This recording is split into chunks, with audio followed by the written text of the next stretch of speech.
لا حول ولا قوة إلا بالله، لا حول ولا قوة إلا بالله. لقى شاب مصرعه على يد ابن عمه بقرية المنشية الجديدة التابعة لمركز الباجور بمحافظة المنوفية، وتم تحرير المحضر اللازم بالواقعة، حيث تلقى اللواء علاء الجاحر مدير أمن المنوفية اختارا من مأمور مركز شرطة الباجور يفيد بمصرع شاب على يد ابن عمه بقرية المنشية الجديدة التابعة لمركز الباجور.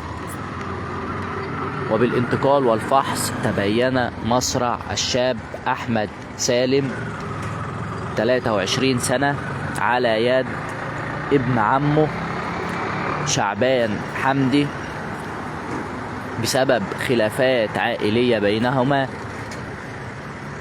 على خلاف توك توك. وتم نقل الجثمان لمستشفى الباجور التخصصي، وتم تحرير المحضر اللازم بالواقعة. واختارت النيابة العامة لمباشرة التحقيقات تمهيدا لعرضه على الطب الشرعي ومعرفة تفاصيل الواقعة.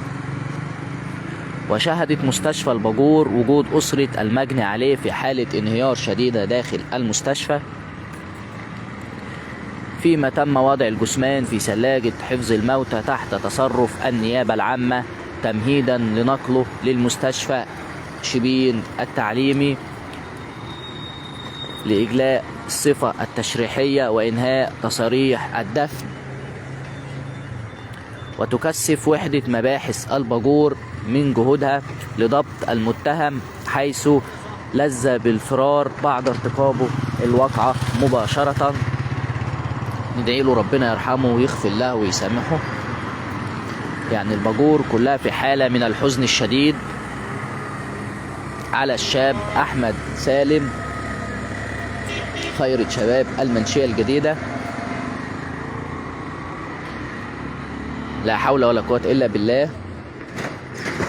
مصرع شاب على يد ابن عمه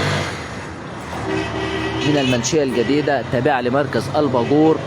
لقى شاب مصرعه على يد ابن عمه بقرية المنشية الجديدة التابعة لمركز الباجور بمحافظة المنوفية، وتم تحرير المحضر اللازم بالواقعة. تلقى اللواء علاء الجاحر مدير